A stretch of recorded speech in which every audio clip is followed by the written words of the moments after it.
Introducing LinguaFolio to teachers, as well as introducing it to administrators or a district. I think in order to do that, it's very important to start with where they already are, to help them identify things they're already doing that match up with what LinguaFolio is already about, because our teachers and our administrators are already overwhelmed with so many different things that are thrown at them. And when we walk in the door with a new name, the first thing that they think, whether they say it or not, is, oh great, one more thing I have to do. One more piece of paper I have to push, one more person I have to be accountable to. So I think it's very important with LinguaFolio to walk in and to look at the things they already do, to look at the kinds of activities that are going on in the classroom, to look at the buzzwords that are out there, formative assessment, student ownership of their own learning, to take the things that are already circulating and show how LinguaFolio fits into that, but also to help them see how LinguaFolio is not adding one more thing to their plate, that it's taking the goals that they already have established and helping them have a concrete way to get to those goals. In the past, when I've had the opportunity to introduce something new, I have found that often it works very well to have a top-down as well as a bottom-up approach at the same time. That if you have the administration or the district leadership aware of what you're doing and show them how it ties into the initiatives they already have, so that there's sort of a blessing from the top. But if you also really work with your teachers from the bottom up, and you have the teachers who understand what it is that LinguaFolio is all about, have them working with their students and actually seeing results with their students, and that anecdotal evidence of reporting back to, look, this is what we're seeing, this is the positive impact of the LinguaFolio, that when you've got that top down and that bottom up going at the same time, then things are going to come together. So in all cases you don't have that privilege of doing both, but again it all goes back to taking what's already on their plate and showing them how things work together. We are working on a number of initiatives as a district and practically speaking as an educational community, I think on a much larger scale. One is professional learning communities, teachers working together collaboratively to improve instruction. What they have done, whether under the banner of PLC or not, is they've come together, decided what the problem was, found solutions for the problem, and they are working the solutions.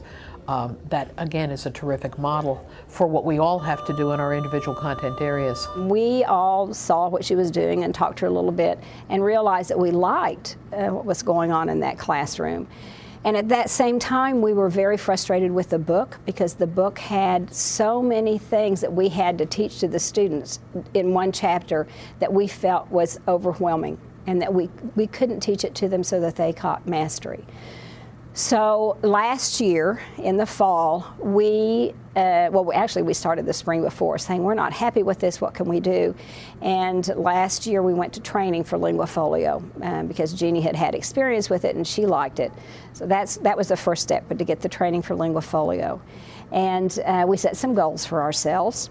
And throughout the year last year, we tried new approaches. We tried more proficiency-based experiences in the classroom, and met one day during school and set themes and mastery levels for each of the levels across the board. So what students are, the theme that students are using in Level 1 Spanish, they're using in Level 1 French, Level 1 German, and Level 1 Japanese.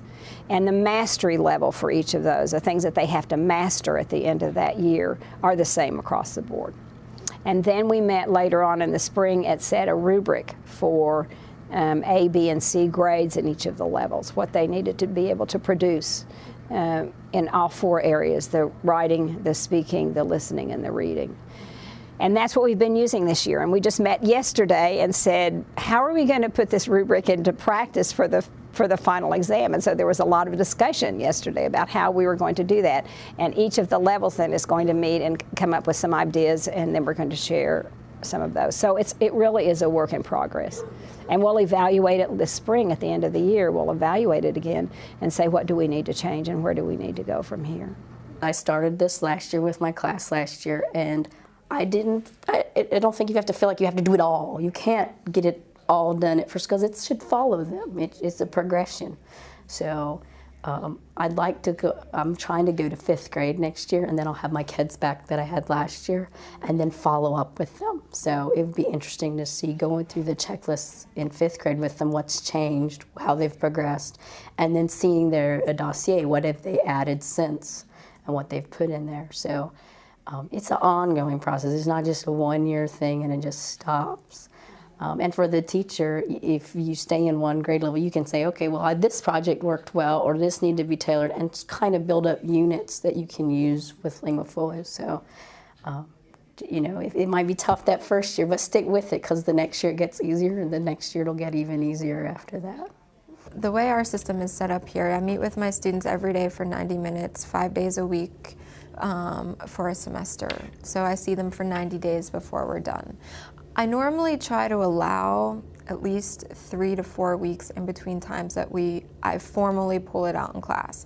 As I said, it's always there, it's open for them, they can go see it whenever they want. If they want to check in with something, they even have the grid that's in the front of LinguaFolio on the front of their binder, so that they can always reference that at a moment's notice, but the document itself is always filed away in our filing folders. But I try to bring it out every 3 to 4 weeks in between times that they evaluate themselves on the checklist, just to afford them the opportunity to grow a little bit and see any kind of meaningful difference in what it is that they're able to produce.